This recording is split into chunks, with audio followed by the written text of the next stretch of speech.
Bonjour les gourmandes, bienvenue dans la cuisine de Tonton Félix. Aujourd'hui, on est à deux, il y a Greg, mon beau-fils qui est là. Bonjour. Alors, c'est lui qui va bosser. Moi je vais regarder, je vais commenter. Non, je déconne, il va le faire lui-même. Aujourd'hui, déjà bonne année à tous. Pour ceux qui n'ont pas vu ma présentation des vœux que j'ai faite au 31, je vous représente mes vœux. Une bonne année à tous, une bonne santé et surtout pas de gourmandise. Et je vous laisse avec Greg qui va vous présenter la galette des rois à la compote de pommes. Allez, vas-y. Alors, pour ce faire, il va nous falloir 5 pommes du marché, 50 g de beurre, 40 g de sucre, une petite lampée de rhum et 2 pâtes feuilletées. Alors, nous allons commencer par éplucher les pommes. Pour ça, il faut se munir d'un économe. Et on épluche. Et c'est quoi comme variété de pommes? Alors, c'est de la Boskop. Ah, voilà, c'est de la pomme à cuire. C'est ça.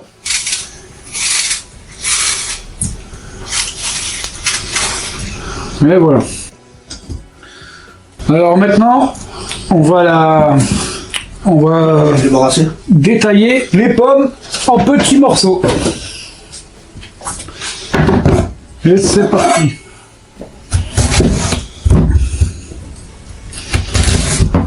Bien sûr, on enlève le trognon.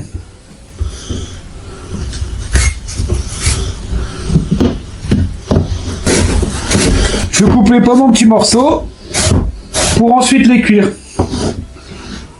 Bien sûr, au plus le morceau est fin, au plus ça ira vite à cuire. Alors, on coupe en quart, on prélève le trognon. Bien sûr, si on a un vide-pomme, on peut le faire au vide-pomme. Suivant la taille des trognons, moi je préfère le faire au couteau.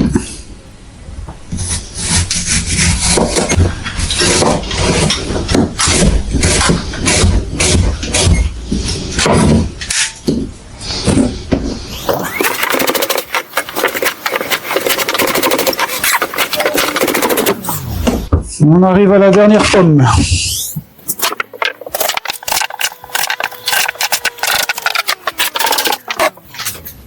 Et voilà, on arrive au dernier morceau de pomme. Dans un petit fond d'eau que nous allons faire bouillir avec du sucre pour nous faire un petit caramel qui fera notre base de compote.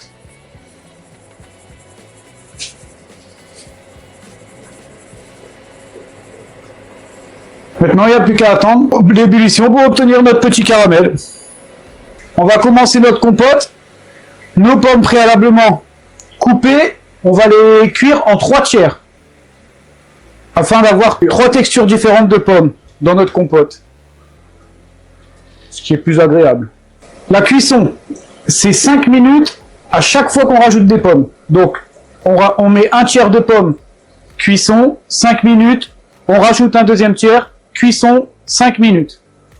Et le troisième tiers, 5 minutes après. 5 minutes. Et là, on voit la consistance après. Et on aura la consistance qu'il nous faut.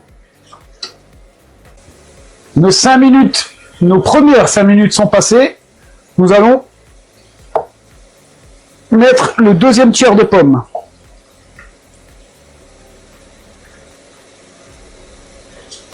Et c'est reparti pour 5 minutes. Nos 5 minutes, nos deuxièmes 5 minutes sont passées, donc 10 minutes. On va envoyer la dernière fournée de pommes, notre dernier tiers.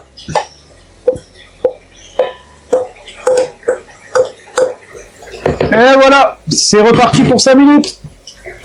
Nos dernières 5 minutes se sont écoulées. La compote est cuite. Nous allons la flamber au rhum. C'est du rhum brun? C'est du rhum brun.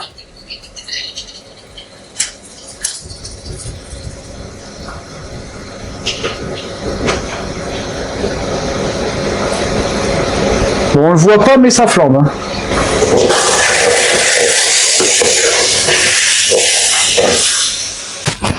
Alors, notre flambage est terminé. Et comme nous sommes dans la cuisine de Tonton Félix, un peu de gourmandise, 50 g de beurre, plaque éteinte, et on remue afin de diffuser l'odeur dans la compote. Le beurre est bien imprégné dans la compote. On va la réserver afin qu'elle refroidisse et on se revoit après pour monter la galette. Notre compote maintenant refroidie, on va s'attaquer à monter notre galette des rois avec notre pâte feuilletée. Notre four maintenant préchauffé, notre compote refroidie, on va s'attaquer à monter la galette. Alors on va disposer la compote, surtout ne pas en mettre sur les bords parce que les bords vont nous servir à sceller la galette. Notre compote maintenant disposée. N'oublions pas, le plus important, c'est la galette des rois. La sève, hop là. Et on va dérouler notre deuxième pâte. Deuxième pâte déroulée, on va la superposer au-dessus de l'autre.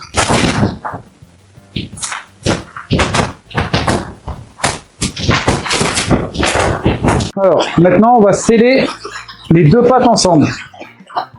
Bon, il y a diverses façons de le faire. Hein. On peut juste les rouler. C'est ce que je vais faire d'ailleurs. Voilà, c'est ça. On les roule et on les chiquette. Et surtout bien pincé. Alors.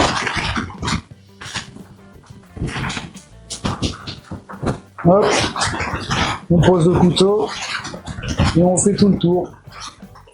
En sautillant avec le couteau.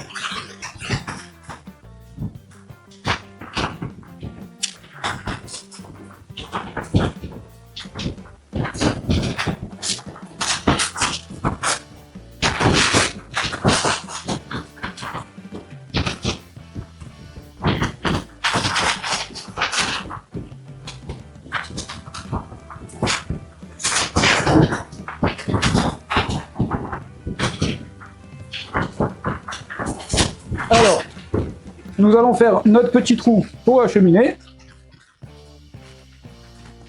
Hop. Et pour la déco, surtout, le couteau, pas en pointe, le couteau à plat. Parce que vous risquez de traverser la pâte feuilletée.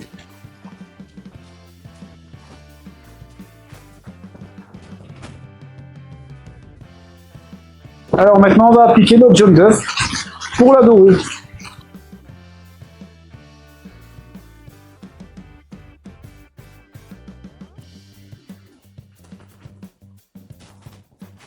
Notre galette est dorée, le four est préchauffé, on va enfourner. Et c'est parti pour 35-45 minutes, ça dépend ça dépend votre four. Ça dépend votre four, voilà. Alors nous voilà après 35 minutes de cuisson, notre galette est à présent cuite. Et il restera qu'à la laisser refroidir et après la boulotter, pas de souci, comptez sur nous. Alors, il nous reste à dire, si vous avez aimé cette vidéo que Greg nous vous a concocté, laissez un petit like, un petit commentaire et un petit partage. Et en attendant, nous on se revoit très bientôt dans une nouvelle vidéo, mais là je serai seul, car Greg il rentre dans le sud. Il était là pour le Nouvel An. C'est ça. Il rentre du côté de Marseille, à Istres. Et la prochaine recette, je crois que ce sera au mois d'avril. Au mois d'avril. Ensemble. En attendant, on vous souhaite une bonne année. Encore une bonne année, une bonne santé, plein de gourmandises. Et bisous de Tonton Félix, bisous de Greg. Au revoir.